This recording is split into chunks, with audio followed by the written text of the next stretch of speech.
All my dear students, a very sweet and warm welcome to ई-पाठशाला।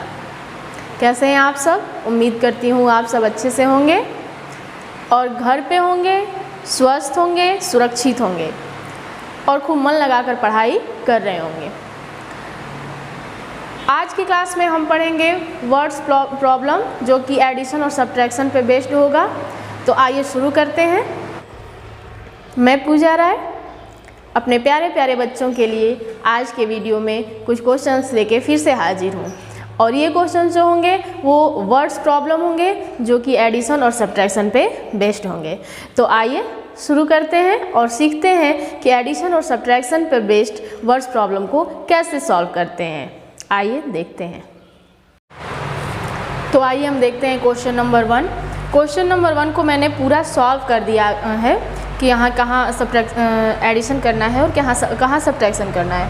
ये इसलिए मैंने किया है क्योंकि ये जो होगा वो थोड़ा टाइम टेकिंग होगा और इसके वीडियोज़ पहले आ भी चुके हैं। अगर आपने वो वीडियोज़ नहीं देखे हैं तो नीचे डिस्क्रिप्शन बॉक्स में उनके लिंक है, आप वहाँ जाके देख सकते हैं। बच्चों, अगर उसके बाद भी कोई डाउट रहे तो आप कमेंट सेक्शन में कमेंट करके ज़रूर बताएं। तो आइए समझते हैं। आज का जो वीडियो होगा उसका जो मेन थीम होगा, मेन जो उसका उद्देश्य है वो वर्ड प्रॉब्लम को समझने का है। बाकी ये प्रोसेस तो हम एडिशन और सब्ट्रैक्शन का पिछले वीडियोज़ में समझ ही चुके हैं, ठीक है।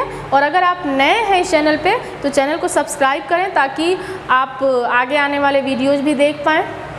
और नीचे लिंक दिया गया है, वहाँ से जाके आप ये एडिशन और सब्ट्रैक्शन का प्रोसेस देख सकते हैं, वहाँ आसानी से सीख सकते हैं। अगर उसके बाद भी कोई दिक्कत हो तो आप कमेंट सेक्शन में कमेंट करके मुझे ज़रूर बताएं। आइए देखते हैं। राजेश हैड ₹15 लाख। राजेश के पास 15 लाख रुपए थे। He spent ₹8,46,000 to buy a piece of land. उसमें से उसने 8,46,000 रुपये एक ज़मीन खरीदने में खर्च कर दिए। And ₹2,59,695 to construct a house. और 2,59,695 रुपये घर बनवाने में खर्च कर दिए। How many rupees were left with him. अब राजेश के पास टोटल कितने रुपए बचे होंगे। कुछ इन्फॉर्मेशन हमको दी गई है इस क्वेश्चन में और कुछ क्वेश्चन पूछा गया है हमसे। तो पहले जो इन्फॉर्मेशन हमें दी गई है, क्या क्या दी गई है, उसको हम एक जगह नोट कर लेते हैं। तो पहला हमें जो पता चला है पहले सेंटेंस से, वो ये पता चला है कि राजेश के पास 15 लाख रुपए थे। हमने नोट कर लिया, राजेश हैड ₹15 लाख। अब राजेश ने कितना कितना खर्च किया ये भी दिया हुआ है, उसको भी नोट कर लेते हैं। He spent to buy a piece of land, इतना रुपए। He spent to construct a house, इतना रुपए। इतना तो हमें इंफॉर्मेशन इसमें दिया गया था, उसको हमने क्या किया है, यहाँ 3 सेंटेंसेज में हमने भी इसको नोट कर लिया है। अब स्टार्ट होता है हमारा काम। अब हमसे पूछ क्या रहा है, how many rupees were left with him, यानी इतना खर्चा करने के बाद राजेश के पास कितने रुपए बचे, ये हमसे पूछा जा रहा है इस क्वेश्चन के थ्रू। हमने ये इन्फॉर्मेशन नोट की। अब इसके पास हम सोचते हैं कि हमें क्या करना है। तो सबसे पहले तो हम ये देखेंगे कि राजेश ने टोटल कितना खर्च किया। उसने ज़मीन खरीदने में खर्च किया 8,46,000 रुपये और घर बनवाने में खर्च किया 2,59,695 रुपये। अब उदाहरण के लिए आप एक छोटे एग्जाम्पल से समझ लीजिए कि मान लीजिए आप 15 रुपये लेके मार्केट गए और वहाँ आपने 8 रुपये की कॉफ़ी खरीद ली और 2 रुपये का कुछ खा लिया, टॉफ़ी खा लिया। और आप घर आए तो आपकी मम्मी ने पूछा कि अब तुम्हारे पास कितने रुपए बचे हैं। तो आप पहले क्या करेंगे, पहले तो ये निकालेंगे ना कि आपने टोटल खर्चा मार्केट में कितना किया है। तो यहाँ भी हम देखेंगे, उसी तरह से यहाँ भी हम देखेंगे कि राजेश ने टोटल खर्चा कितना किया है। तो यहाँ हम टोटल एक्सपेंडिचर यानी कुल खर्चा राजेश का निकाल लेंगे। तो यहाँ आ जाएगा ये, इसको ऐड करेंगे तो आ जाएगा 11,05,695 रुपये, यानी कि इतना रुपये राजेश ने खर्च कर दिया। तो अब अपनी मम्मी को आप आसानी से बता पाएंगे कि मम्मी आपने मुझे 15 रुपये दिए थे, मैंने 8 रुपये की कॉपी खरीद ली, 2 रुपये का कुछ खा लिया, यानी 10 रुपये खर्च कर दिए। तो अब मेरे पास कितने रुपये बचे हैं, ये बताने के लिए आप क्या करेंगे, जितना मम्मी ने आपको दिया था उसमें से जितना आपने कुल खर्चा किया है उसको सब्ट्रैक्ट कर देंगे और वही काम हम इस क्वेश्चन में भी करेंगे। तो यहाँ बच्चों हम क्या करेंगे कि राजेश के पास जितना रुपया था उसमें से हम उसने जितना खर्चा किया है उसको क्या कर देंगे, सब्ट्रैक्ट कर देंगे, यानी कि घटा देंगे। यहाँ आपका आंसर है 3,94,305 रुपये राजेश के पास बचे हैं। इतना रुपया राजेश के पास इतने रुपए थे, उसने इतने रुपए 2 कामों में खर्च किए, टोटल उसने इतना रुपया खर्च किए। अब राजेश के पास 3,94,305 रुपये बचे हैं। बच्चों एक आपको आसान ट्रिक बताती हूँ, इसको आप ट्राई करिएगा। जब भी आपको ऐसे बड़े क्वेश्चंस आपके सामने आए तो ठीक जैसा सेंटेंस ये दिया है आप अपने माइंड में आप छोटे नंबर्स को लेके और खुद को रख के उस सिचुएशन में आप इमेजिन करिए, क्योंकि मैथ्स जो है वो इमेजिनेशन पे भी डिपेंड है। तो आप क्या करेंगे, आप इमेजिन करिए, जैसे अभी मैंने बताया कि राजेश के पास 15 लाख रुपए थे, तो आप छोटे नंबर्स को ले लीजिए, आप खुद को वहाँ रखिए और सोचिए कि मेरे पास 15 रुपए थे। यहाँ 15 लाख है, आप क्या सोचेंगे 15 रुपए हैं, ठीक। तो यहाँ आपको एक चीज़ समझ में आई, मेरे पास 15 रुपए हैं। ही स्पेंट रुपीज़ इतना to buy a piece of land, उसने ज़मीन खरीदने में उतने लाख रुपए खर्च किए। अब वहाँ पे छोटा रूप उसका लीजिए और आप सोचिए कि मैंने 8 रुपये खर्च कर दिए किसी काम में। आप सोच लीजिए, कॉपी खरीदने में, पेन खरीदने में, कुछ भी खरीदने में। उसके बाद एंड रुपीज़ जितना टू कंस्ट्रक्ट हाउस, आप फिर से छोटा नंबर लीजिए, 2 रुपये ले लीजिए और आप सोचिए कि फिर से मैंने 2 रुपये खर्च कर दिए कुछ भी काम करने में, चाहे टॉफ़ी खाने में, चाहे कुछ भी करने में, ठीक। यानी यहाँ राजेश की बात हो रही है और आप अपने दिमाग में क्या कर रहे हैं कि मेरे पास 15 रुपये थे, मैंने 8 रुपये का ये काम किया, 2 रुपये का ये काम किया। How many rupees were left with him. अब इस क्वेश्चन में पूछ रहा है कि उसके पास कितने रुपए बचे। तो अब बच्चों आप खुद को रखिए और सोचिए कि अब मेरे पास कितने रुपए बचे। मेरे पास 15 रुपये थे, मैंने 8 रुपये का ये काम कर लिया, 2 रुपये का ये काम कर लिया, तो अब मेरे पास कितने रुपए बचे और ये निकालने के लिए मुझे क्या क्या करना होगा। तो आप पाएंगे कि आप सोचेंगे कि पहले तो मैं ये सोचूं, अगर मुझे अपनी मम्मी को बताना है कि मेरे पास कितने रुपए बचे हैं, मम्मी ने मुझे 15 रुपये दिए थे, तो मैं कैसे बताऊंगा, मुझे क्या क्या करना होगा। तो ये सोचने के लिए आप पहले अपने दिमाग में सोचिए कि पहले तो आपको क्या करना होगा, पहले आपको खर्चा निकालना होगा कि टोटल आप जब मार्केट गए तो टोटल आपने खर्चा कितना किया। तो आपने 8 रुपये खर्च किए और 2 रुपये खर्च किए, तो आप क्या करेंगे, आप इन दोनों को ऐड कर लेंगे, जोड़ लेंगे, तो 10 रुपये आ गए। और फिर आपको मम्मी को बताना है कि अब आपके पास कितने रुपए बचे, तो 15 रुपये में से 10 रुपये को क्या कर देंगे, घटा देंगे। यानी यहाँ आपका ये कॉन्सेप्ट क्लियर हो रहा है कि जब भी आपको ऐसे क्वेश्चन सॉल्व करने हो तो आप सबसे पहले पूरे खर्चे को जोड़ लेंगे और फिर आपके पास जितने पैसे थे उसमें से आप पूरे खर्चे को घटा देंगे, तो अब कितना पैसा बचा है ये निकाल सकते हैं। और जैसे ही आपको ये क्लियर होगा आप तुरंत बड़े नंबर्स को भी ऐसे रख के क्या कर पाएंगे, सॉल्व कर पाएंगे। तो जब भी आपके पास वर्ड प्रॉब्लम हो, चाहे कितने भी सेंटेंसेस की हो, चाहे कितने भी बड़े हो, आप छोटे रूप में उसको लीजिए, आप खुद को वहाँ रखिए, छोटे नंबर्स को लीजिए, उसका एक बार कॉन्सेप्ट बनाइए कि इसमें क्या क्या, कहाँ मुझे एडिशन करना है, किस किस चीज़ को एडिशन करना है, किस में से किसको सब्ट्रैक्ट करना है, और फिर आप बड़े नंबर्स को भी कर पाएंगे और बड़े क्वेश्चंस को भी बहुत आसानी से सॉल्व कर पाएंगे।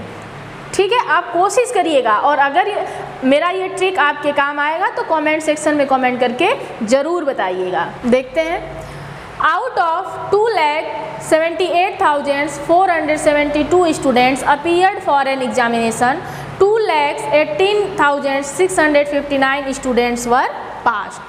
Find the number of students failed. ये क्वेश्चन 2 सेंटेंसेस से मिलके बना है। पहला सेंटेंस हमें इन्फॉर्मेशन दे रहा है और दूसरा सेंटेंस हमसे क्वेश्चन पूछ रहा है। तो पहले सेंटेंस में हमें क्या इन्फॉर्मेशन मिली है, तो हमें इन्फॉर्मेशन मिली है कि एक परीक्षा में 2,78,472 स्टूडेंट क्या हुए, बैठे, उन्होंने परीक्षा दी, इतने छात्रों ने, और उसमें से 2,18,659 छात्र क्या हुए, पास हुए उस परीक्षा में। और दूसरे सेंटेंस में प्रश्न पूछ रहा है कि कितने स्टूडेंट फेल हुए। अब आप क्या करेंगे, आप उसी ट्रिक को जो पहले क्वेश्चन के लिए मैंने बताया था, आप उसी को फॉलो करिए। आप अपने मन में छोटे नंबर्स के थ्रू और ख़ुद को रख के, अपने परिवेश को रख के इमेजिनेशन करिए। आप क्या इमेजिनेशन करेंगे? जैसे फॉर एग्जांपल मैं बता रही हूँ आपको, जैसे मैं अगर होती तो मैं क्या इमेजिन करती? मैं इमेजिन करती कि मेरा क्लास है जिसमें कि 50 बच्चे हम लोग हैं, ठीक है, और हमारी मैम ने टेस्ट लिया, यानी कि उस परीक्षा में, उस टेस्ट में total number of student, total बच्चे कितने परीक्षा दिए? तो 50 बच्चों ने परीक्षा दी। यहाँ क्या है, बड़ा नंबर है और हमने छोटा नंबर ले लिया। हमारे कितने बच्चे? 50 बच्चे हम लोग बैठे परीक्षा में, और उसमें से 30 बच्चे पास हो गए। कितने बच्चे पास हुए? क्या सोचेंगे हम? छोटे स्तर पे 30 बच्चे, 50 बच्चे हम लोग परीक्षा दिए, उसमें से 30 बच्चे पास हो गए। तो फेल कितने हुए? तो हम क्या करेंगे? हम मन में सोचेंगे फेल कैसे निकालेंगे, फेल होने वाले छात्रों की संख्या। तो जितने बच्चे परीक्षा में बैठे थे उसमें से अगर हम पास होने वाले छात्रों की संख्या को घटा देंगे, सब्ट्रैक्ट कर देंगे, तो हमें क्या मिल जाएगा? हमें फेल होने वाले छात्रों की संख्या मिल जाएगी। और हम सोच लेंगे कि यानी कि 50 छात्र बैठे, उसमें से 30 पास हुए, तो फेल कितने हुए? तो 20 छात्र फेल हुए। ये 20 हमें कैसे मिला? तो 50 में से 30 को घटा के। है ना आसान? इससे भी छोटे नंबर्स लेके आप इसको पहले ये पता लगाएंगे कि इस क्वेश्चन में हमें, इस वर्ड प्रॉब्लम में हमें करना क्या है।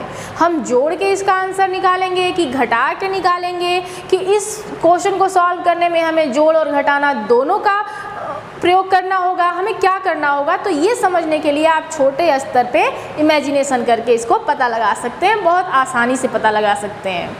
तो अब आपको पता लग गया कि यानी हमको इसमें करना क्या है, तो सब्ट्रैक्ट करना है हमें। तो आप यहाँ लिख लेंगे इन्फॉर्मेशन जो दी गई है। टोटल अपीयर्ड स्टूडेंट्स, यानी कि जो पूरे सम्मिलित हुए छात्र वो 2,78,472। पास्ड स्टूडेंट्स, पास कितने हुए? तो इतने पास हुए। और अब हमें करना क्या है? तो हम घटा देंगे, तो हमें फेल हुए छात्रों की संख्या मिल जाएगी। हमने घटा दिया, हमारा आंसर आ गया कितना? 59,813 छात्र क्या हुए उस परीक्षा में? फेल हो गए। है ना आसान? आप छोटे नंबर्स को लेकर बड़े नंबर्स के क्वेश्चन को, वर्ड प्रॉब्लम्स को सॉल्व कर सकते हैं बहुत आसानी से। उम्मीद करती हूँ ये ट्रिक आपके बहुत काम आएगी। आप इस पे काम करिएगा, इस पे बहुत सारे क्वेश्चंस को सॉल्व करेंगे तो ये ट्रिक आपके ज़रूर काम आएगी, 100% काम आएगी। तो बच्चों, वर्ड्स प्रॉब्लम को सॉल्व करने के लिए जो ट्रिक, यानी कि जो इमेजिनेशन के थ्रू सॉल्व करने का ट्रिक मैंने आपको बताया है, वो आपको अच्छी लगी होगी। आप उस तरीके से कुछ क्वेश्चंस खुद बनाइएगा और उसको सॉल्व करिएगा, आपको अच्छा लगेगा और आप क्वेश्चन समझ पाएंगे और आसान तरीके से सॉल्व भी कर पाएंगे। अब आते हैं आज के होमवर्क पे। ये हमारा आज का होमवर्क है। बोर्ड पे आप 3 क्वेश्चंस देख सकते हैं। क्वेश्चन नंबर 1 जो है वो क्या है? 3 नंबर्स दिया गया है, इसको आपको ऐड करना है। क्वेश्चन नंबर 2 में सब्ट्रैक्शन है और क्वेश्चन नंबर 3 क्या है? तो वर्ड प्रॉब्लम है। वर्ड प्रॉब्लम क्या है इसको समझ लेते हैं। The sum of 2 numbers is 86,93,201. One number is 38,46,413. Find the other number. इसका मीनिंग समझ लेते हैं। क्वेश्चन कह रहा है कि 2 संख्याओं का योग जो है वो 86,93,201 है। वन नंबर इज इतना, यानी कि पहला नंबर जो है वो क्या है? एक संख्या जो है वो 38,46,413 है, तो दूसरी संख्या क्या होगी? यानी आपसे दूसरी संख्या पूछ रहा है।